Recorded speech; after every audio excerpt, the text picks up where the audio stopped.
पीछे थोड़ा सर, राजस्थान में आपने पार्टी को समर्थन दिया था और वहाँ पर क्या कुछ रहा, आप क्या कुछ कहना चाहोगे? राजस्थान में हम जो दो दल मिलकर लड़े, हमने लगभग 13.5 लाख वोट लिए।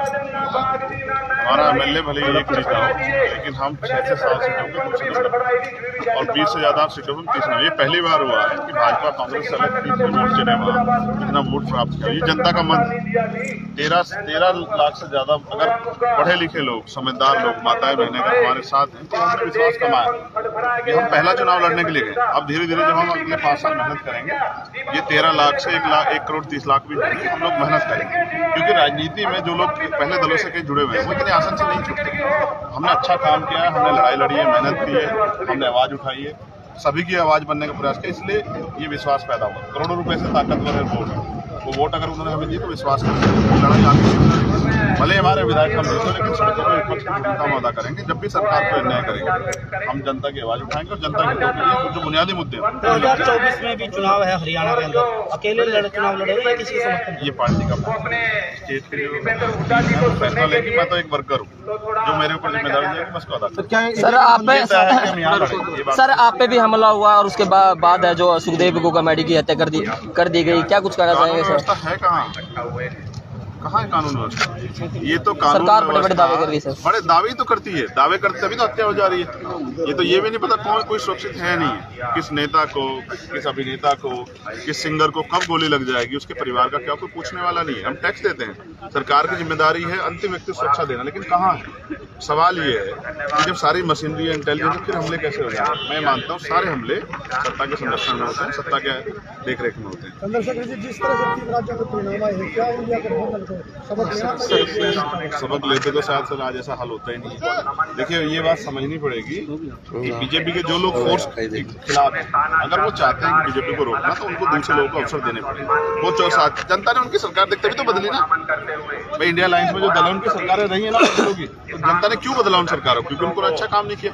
तो जो लोग काम कर रहे हैं उनका अगर साथ लेके काम किया जाए तो शायद बेहतर परिणाम है। लेकिन आजाद समाज पार्टी अपने दम पर मेहनत कर रही है, बीमार में संघर्ष किया, उसका परिणाम हमें हरियाणा लड़ना है, विधानसभा में लड़ना, लोकसभा में लड़ना। हम लोग मेहनत करेंगे और हमारा संगठन है यहाँ, अब उसमें हम तेजी से काम करेंगे। बाकी समय हम हरियाणा में लड़ने पार्टी के साथ साथ, और मुझे उम्मीद है हरियाणा से अच्छे परिणाम मिलेंगे। जिस तरह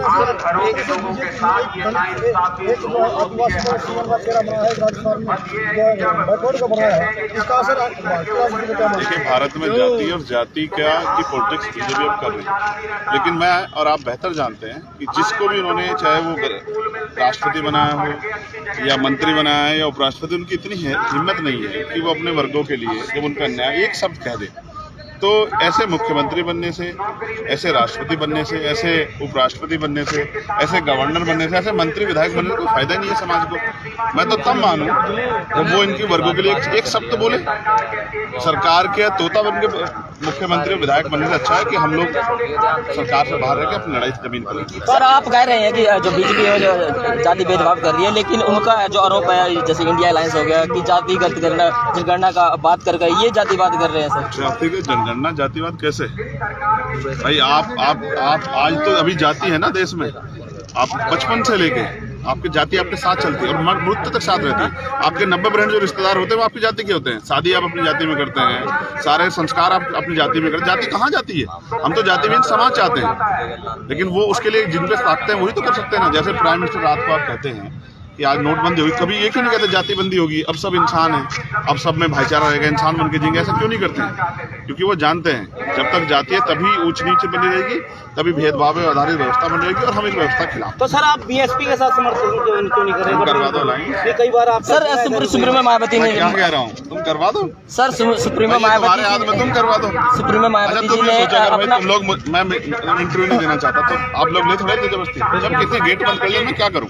लेकिन आप देखो एक सवाल ये है, जब मेरे माँ बाप ने बाबा साहब अम्बेडकर के संविधान को मुझे पढ़ा लिखा तैयार करा, मेरी जिम्मेदारी है मैं साबित करके दिखाऊं, तो मैं अपनी ड्यूटी कर रहा हूँ। विचारधारा अलग है सर, ये एक कह रहा है हम पे असली है, हम पे असली। आप ये सोचो ना, उन्होंने कल जो फैसला लिया परसों से साबित हो गया कि उनके दल में वो किसी के ऊपर भरोसा नहीं करते। उनके दल में ऐसे ऐसे कार्यकर्ता हैं जिन्होंने बहुत मेहनत की है, लेकिन उन्होंने एक फैसला करते हुए बताया कि मैं अपने दल के किसी कार्यकर्ता भरोसा नहीं करती जो ईमानदार। सर आरोप तो ये भी लगाया जा रहा है